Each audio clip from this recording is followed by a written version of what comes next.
Before God adds, He subtracts. Before He elevates, He empties. Before He multiplies, He removes not to punish you, but to prepare you. Because you cannot receive with full hands. You cannot rise while carrying what was never meant to go with you. Sometimes the setback is not the enemy, it's the scalpel. Sometimes the loss is not a curse, it's the clearing. And what you thought was rejection was redirection in disguise. This is the sacred math of divine multiplication. Before abundance comes subtraction. Before overflow comes the drought. Before blessing comes breaking. Because God does not build on clutter. He builds on clarity. Look at every powerful figure throughout history, every innovator, every world changer, every dreamer who dared to build beyond the ordinary. Their stories were never straight lines. They were full of detours, betrayals, silence, and sacrifice. Joseph was thrown in a pit by his own brothers before he ever touched a palace. Moses was exiled into the desert for 40 years before he ever heard the voice of God through the burning bush. David was hunted hidden and humiliated long before he wore the crown. Even Christ himself isolated, misunderstood, crucified before he was exalted. So why do you think your calling would be comfortable? We pray for overflow, but we fight the pruning. We beg for purpose, but we resist the pain. But here's the truth, and it's as old as wisdom itself. You cannot multiply until something is removed. Sometimes it's a habit. Sometimes it's a relationship. Sometimes it's an entire version of you that you've outgrown, a shell you've been living in that's become too small for the vision planted inside you. And God, in His infinite wisdom, begins to strip it away, not to harm you, but to make room. Room for discipline, room for vision, room for identity that cannot be shaken by opinion or setback. But here's the part most won't tell you. The removal phase feels like death. You lose what you thought you needed: the job, the recognition, the comfort, the people who said they'd always be there. It all starts falling apart, and if you're not grounded, you'll mistake subtraction for abandonment. But God is not abandoning you. He's aligning you.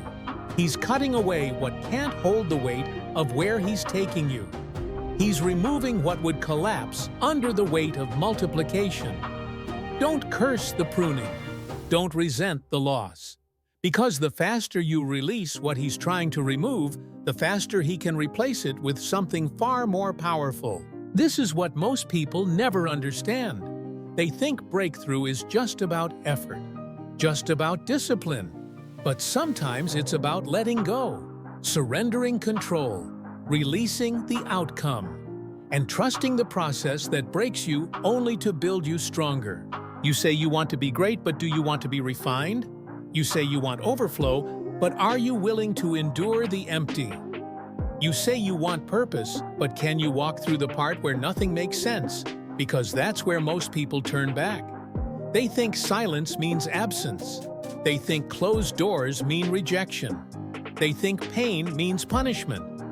But the wise know, when God removes, He's rearranging. When He delays, He's deepening. When He closes a door, He's strengthening your patience. When He isolates you, He's initiating you. Growth doesn't happen on the mountaintop. It happens in the shadows, in the tension, in the stretching, in the silence. That's where identity is forged. That's where you learn to lead yourself. That's where you stop begging for approval and start anchoring in purpose. You want power? Then welcome the fire. Not because the fire is pleasant, but because it refines you into something unrecognizable to who you used to be, and to those who preferred the smaller version of you. There's a version of you that can't go where God is calling you, and that version must die. The version that needs validation. The version that waits for permission. The version that scrolls more than it builds. The version that settles, that shrinks, that apologizes for wanting more. God is not multiplying that version. He's removing it. He's stripping it back. So what's left is real, tested, unshakable. Don't pray for multiplication if you're not ready for isolation. Don't pray for a platform if you haven't mastered the private. Don't ask for overflow if you haven't learned how to steward the empty well. Because every blessing has weight. And what God is doing in the quiet seasons is not withholding, He's preparing. He's teaching you how to hold what's coming. Because if He gave it to you now, it would bury you. But once you've been emptied of ego, of distraction, of entitlement, then, and only then, can He begin to pour. So yes, He removes, but only so He can multiply. He breaks so He can expand. He reduces so He can rebuild on a better foundation. The world tells you growth is about addition. God teaches that growth begins in subtraction. And if you're in a season of loss, of delay, of uncertainty, don't curse it. Don't rush it. Don't run from it. This is the sacred dismantling. And if you let it do its work, it will multiply you into a version of yourself you never dreamed was possible. You ask for strength, and He sends struggle. You ask for wisdom, and He sends confusion. You ask for faith, and He sends silence. Not because He's cruel, but because He knows the muscle only grows under resistance. He knows a tree doesn't deepen its roots in sunshine. It grows roots in storms. So if you're walking through hardship right now, stop asking, "Why me?" and start asking, "What is this building in me?" Because every loss is carving capacity. Every delay is stretching your patience. Every detour is chiseling off what no longer serves you. And every person who walks away is proof that they weren't meant to carry your calling. You keep trying to drag the past into your future, but God knows what you don't. He sees what you can. And when He removes, He's not taking, He's making space. Because there is a version of your destiny that won't activate until your hands are free. Free from distractions, free from false friends, free from needing to be understood by people who are committed to staying average. You were never built to stay where you started. But growth has a price. And sometimes the cost is everything that kept you comfortable. There's a reason the cocoon is dark, a reason the caterpillar dissolves completely before it becomes the butterfly. It doesn't upgrade wings. It loses form entirely, melts down to nothing, and then becomes something new. That's what transformation feels like. You're not broken. You're being reborn. You're not lost. You're in the middle of shedding. And it's uncomfortable. It's lonely. It's humbling. But hear this. What feels like the end is the start of something you're not ready to see yet. We want growth to feel good. We want destiny without dismantling. We want elevation without excavation. But the law of life, just like the law of success, is this. You must go through fire to hold the flame. Think of every great builder, every giant of history. Henry Ford was told he was insane for trying to mass-produce a machine no one believed in. Thomas Edison failed over 10,000 times, not because he was foolish, but because he was forged. Walt Disney lost everything, fired, rejected, ridiculed, before he created a world that billions now dream inside of. They were all reduced before they were revealed, all broken before they were multiplied. And so are you. You keep asking for purpose, but God is asking for surrender. You keep asking for signs, but He's asking for trust. Because multiplication isn't an event, it's a response to obedience, a response to discipline, a response to preparation when no one is watching. So if you're in the dark right now, build anyway. If you're uncertain, move anyway. If you're alone, dig deeper anyway. Because God does not multiply what you pretend to want. He multiplies what you faithfully pursue. And when the time is right, when the soil has been cleared, the roots have been strengthened, and your heart is ready to carry the weight He will pour. And it won't be a trickle. It won't be halfway. It will be pressed down, shaken together, running over.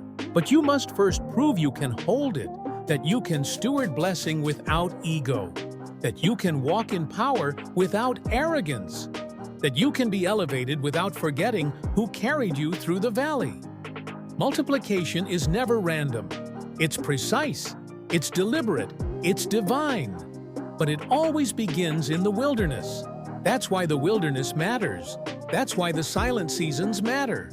That's why the part no one claps for is the part that prepares you to carry what no one else can. And when it comes, when the doors open, when the vision manifests, when the overflow begins, you'll know this didn't come easy. This didn't come cheap. This came because I endured the empty, because I allowed the removal, because I didn't rush the refinement. And now, I'm not just blessed, I'm ready. This is the paradox of success, the sacred rhythm of growth. Before you are trusted with more, you are tested with less. Before you are multiplied, you are minimized. Because what God removes, He intends to replace, but only with something stronger, more rooted, more aligned, more powerful than what you would have chosen for yourself. So stop resisting the pruning. Start welcoming it. Because if something is being stripped away from your life right now, it's not a punishment, it's a prophecy. A sign that expansion is near. But expansion will always feel like contraction first. The dream stretches you before it holds you. The purpose will pull you before it blesses you. And the next level version of you will require this one to die. You don't get both. You can't bring your fear into your future. You can't carry your excuses into your breakthrough. You can't hold both control and calling. So now is the time to release, to surrender, to trust that when God removes, it's not the end, it's the beginning. There will be days when it feels like everything is falling apart. And on those days, your old identity will beg to be rescued. It will whisper, go back to what was easy. Go back to what felt safe. Go back to what you know. But what you know is no longer who you are.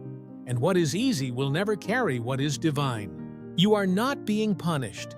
You are being positioned. You are being stripped of what no longer serves you, not to leave you empty, but to make space for something weightier, something higher, something rooted in the eternal, not the immediate. And in the stillness, you'll be tempted to doubt, to question whether any of this was worth it, to ask why you were called to carry more when others were allowed to settle for less. But you were never built to settle. You were built to steward. There is a seed inside of you that was never meant to stay in the dirt. But it can't grow in shallow soil. It needs to go deep. It needs resistance. It needs to be buried before it breaks the surface. And that burial, that darkness, that depth, it's not the end, it's the process. So when you feel like quitting, remember this: God removes what you cling to when He knows it's keeping you small. Not because He's cruel, because He's committed to your destiny more than your comfort. And sometimes the most powerful answer to your prayer is not addition, but elimination. The pruning is proof of His hand. The silence is proof of His presence.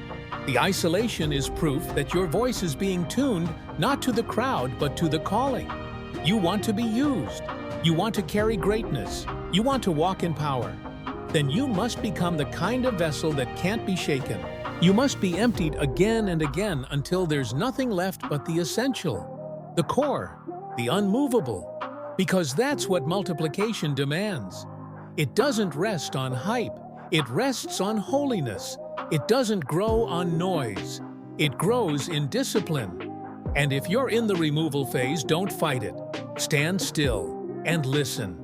Listen to the stillness, to the tug in your spirit, to the questions that scare you but won't leave you alone.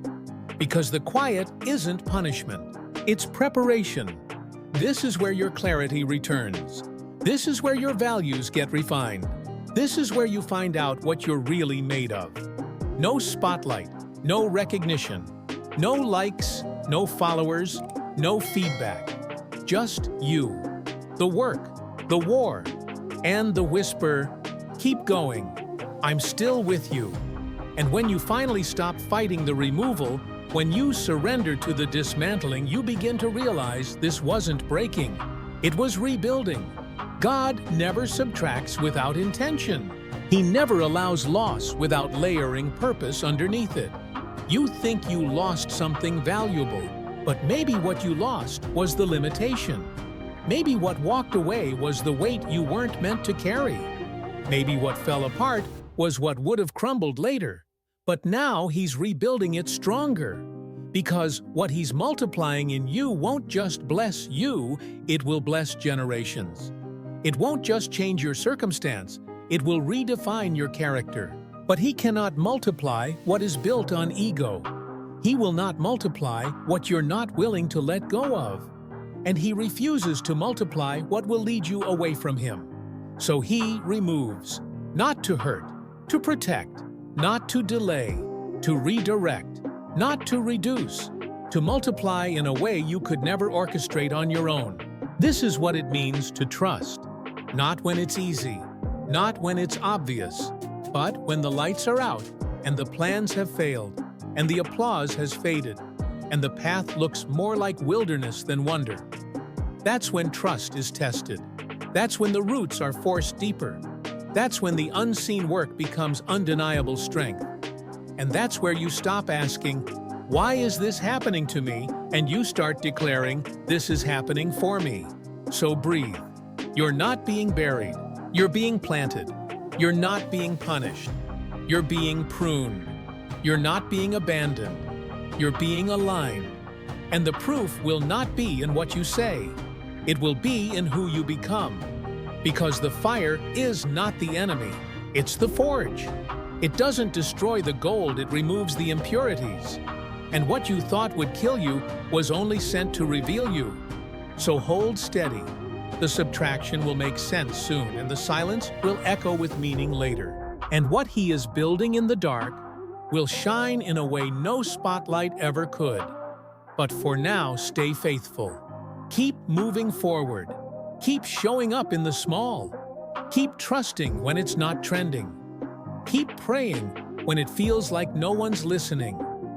Because the world multiplies followers. God multiplies foundations. And He is building something in you that will not be shaken. You don't need more signs.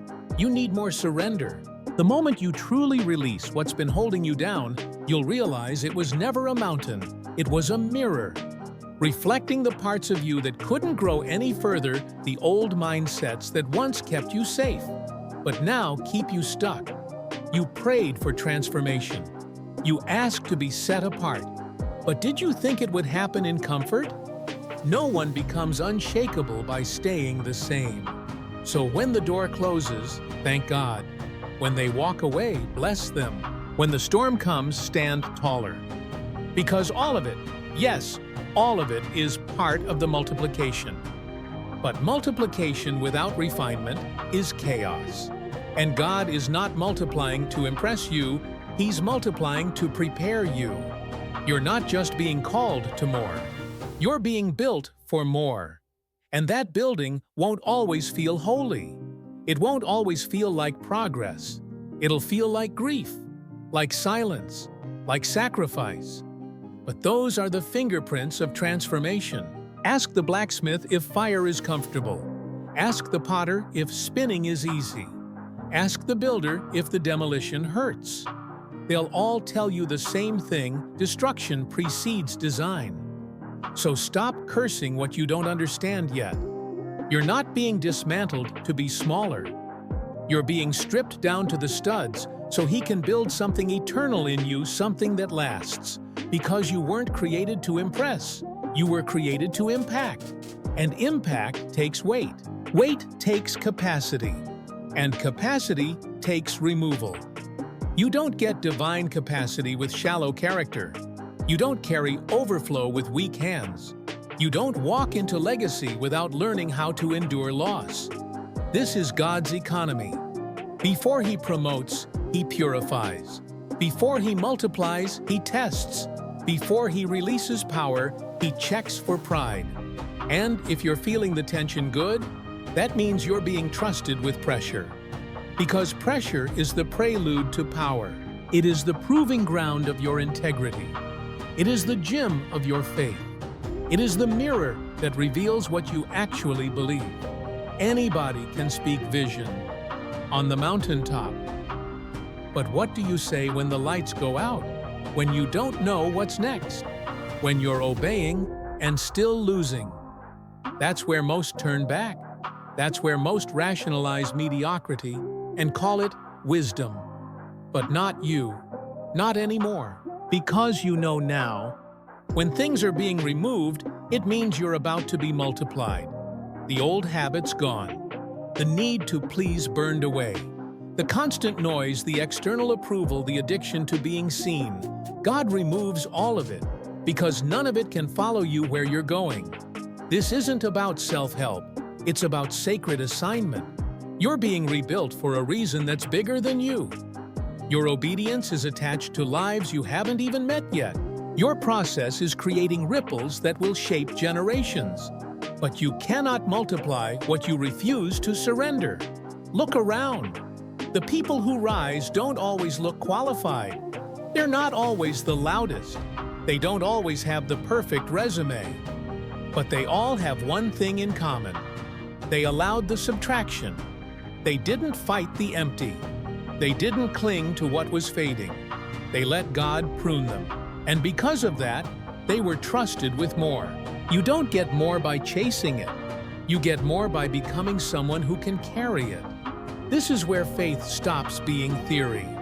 Where purpose stops being a cute phrase on your vision board. Where calling stops being convenient.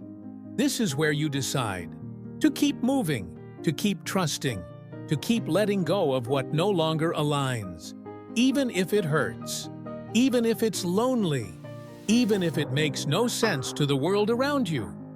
Because the world measures gain by addition. But heaven multiplies through removal.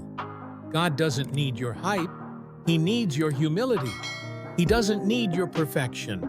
He needs your permission to prune. And when he sees that, when he sees the heart that says, even if I lose what I thought I needed, I still trust you. That's the heart he multiplies. That's the person he raises up. Because he knows you're not building on ego anymore. You're building on endurance. You're building on vision. You're building on a foundation that fire can't burn and storms can't shake. So what's he cutting from your life right now? What's he removing that you've been fighting to keep? What are you holding with clenched fists? That was only ever meant to pass through your hands. Let it go. Release it. Grieve it if you must, but don't grip it. Because the longer you resist the removal, the longer you delay the multiplication. And you weren't called to delay. You were called to dominate. But only after you've been dismantled. Only after you've been made whole by being made empty. This is what the wilderness is for. This is what the waiting season is for. Not to torment you, but to transform you. Because when God finally releases what he's been preparing, when he opens the floodgates of purpose and power, you won't just rise, you'll hold it. With grace, with gratitude, with unshakable stewardship. Because you've been refined. And you'll say what every builder eventually says, I thought he was breaking me. But he was just making room. And now, I finally see it. God removes before he multiplies. And when it starts to come, when the doors begin to open, when the things you prayed for start showing up in front of you not as fantasy, but as fact, you'll realize why he had to strip it all away first. Because the version of you that wanted it wasn't strong enough to carry it. The version of you that begged for elevation was still tied to the validation of people who couldn't see your calling. Still addicted to applause. Still afraid of being misunderstood. Still negotiating with mediocrity. God saw that, and so he waited. Not out of cruelty, out of mercy. He gave you what looked like delay, but it was really development. He gave you silence, not to abandon you, but to strengthen your hearing. Because the loudest answers are never shouted. They're heard in stillness, in the cave, in the wilderness, in the place where your old crutches break, your old ego dies, and your only option is surrender. That's where he met you. That's where you learn to stop performing and start becoming. And that's why you can be trusted now. You're not chasing anymore. You're carrying. You're not asking anymore. You're anchored. You're not hustling for recognition. You're rooted in your role. Because you passed the test. Not the one people saw. The one no one clapped for. The one where you showed up anyway. When the platform was empty. When the effort felt thankless. When you gave your best and got nothing in return but silence. But you didn't stop. That's what makes you different now. That's why what's coming will not crush you because you've already been crushed and you didn't fold. And now you understand. God multiplies what is willing to be broken first. He promotes what is proven. He expands what is surrendered. And he blesses not the proud, but the prepared. You were praying for harvest, but you didn't realize your soil was still full of weeds. So he came in and he started pulling. People, habits, thoughts, plans you idolized, identities you outgrew. It felt like loss. But it was love. Because what he's building through you now will not just bless your hands, it will bless your bloodline. This is generational. This is legacy. This is purpose that doesn't expire when the mood changes. You were never meant to live for short-term validation. You were meant to plant trees whose shade you may never sit under. And that kind of calling requires a different kind of cutting, a different kind of discipline, a different kind of decision. You had to be removed from everything shallow so you could grow something deep. And now the roots are ready. Now the ground is firm. Now the winds can come. And you won't bend the way you used to. Because what broke you before was only breaking through what wasn't real. And now that you're real, now that your identity is not rented but rebuilt, there's nothing left to prove. You just build. You just move. You just obey. And in that obedience, multiplication flows. Not hype, not force, just flow. Because heaven backs the one who has been refined by fire and still stayed faithful. So take a breath. You're no longer in survival mode. You're in assignment mode. You're not begging for blessing. You are the blessing because of what you allowed him to remove. All the self-doubt, all the overthinking, all the pride, all the performing. Now you walk with something different. Not ego, authority, not pressure, presence, not noise, clarity. Because now you know. Multiplication isn't earned by being impressive. It's received by being obedient. So whatever you lost, if it was ripped from your life while you were walking in alignment, it was never yours to keep. If it collapsed while you were becoming, it was never meant to carry your crown. Let it go. Let it bless you as a memory, but not as a master. Your hands are open now, and heaven fills open hands. Now your pace changes. Now your posture changes. Now your priorities align not with the culture, but with the calling. And suddenly what used to pull you no longer has power. You're walking different now. You've been through fire and didn't lose your mind. You've seen subtraction and didn't lose your soul. You've faced silence and still showed up to build. That's multiplication. Not in numbers, but in character. Not in followers, but in fruit.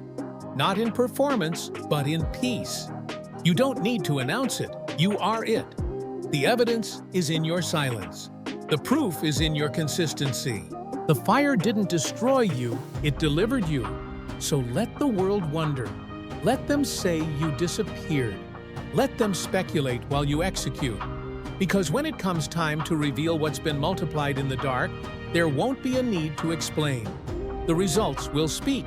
The fruit will testify. And the version of you that emerges will be undeniable.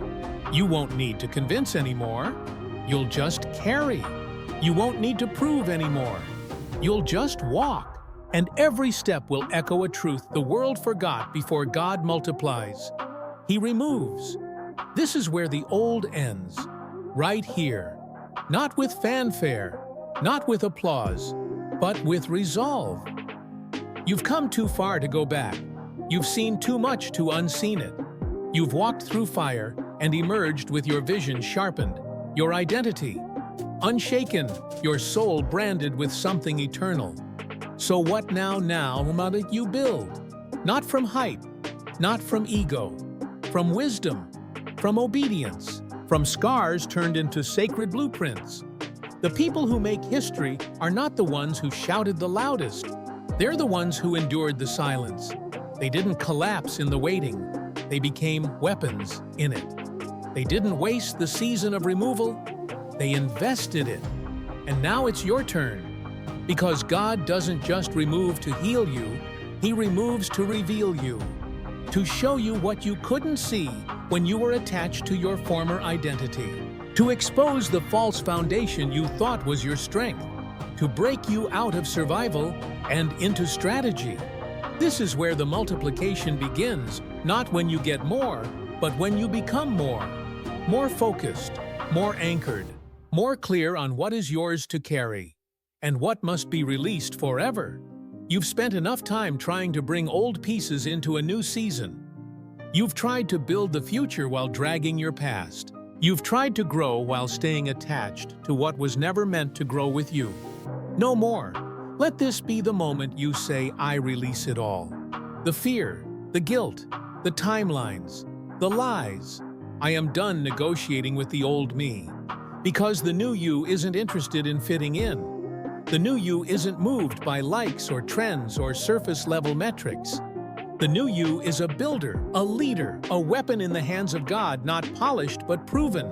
And from here on, everything you touch must reflect what He built in the dark.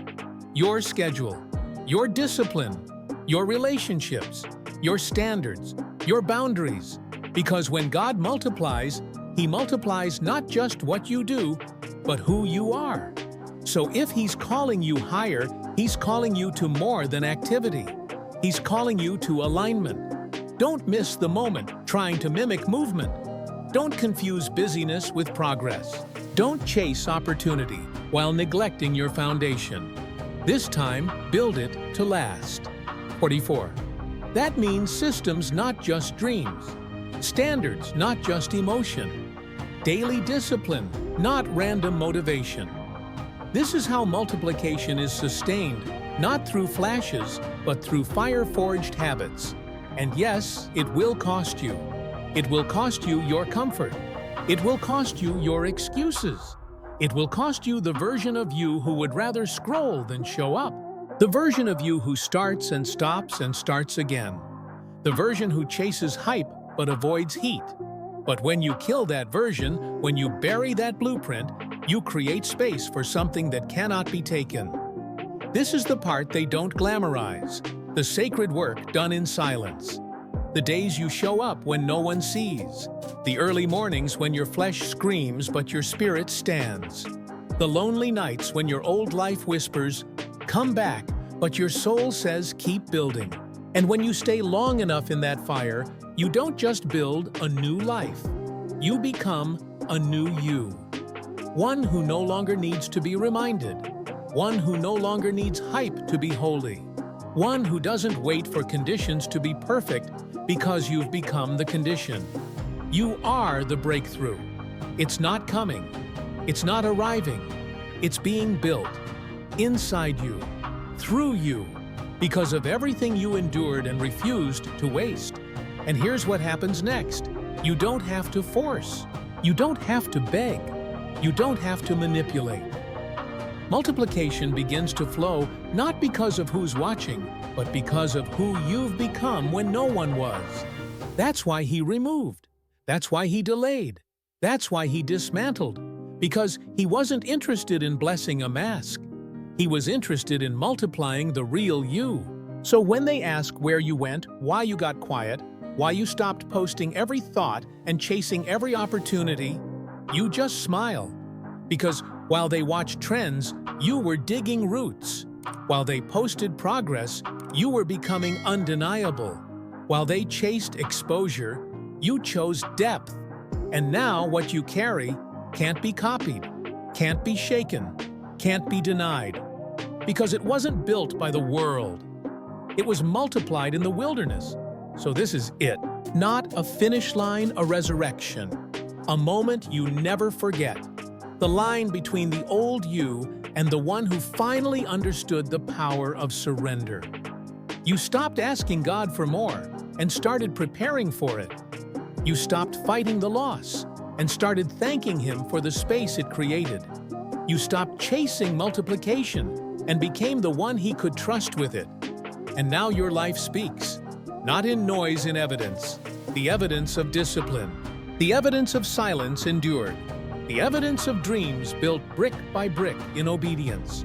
So if you're still wondering what it all meant, if you're still questioning why it had to fall apart first, remember this: God removes before He multiplies, not to harm, to heal, not to punish, to prepare, not to take, to make room, not to hurt your heart, but to enlarge it. And the version of you that walks forward from here, they won't just carry blessing. They'll carry legacy.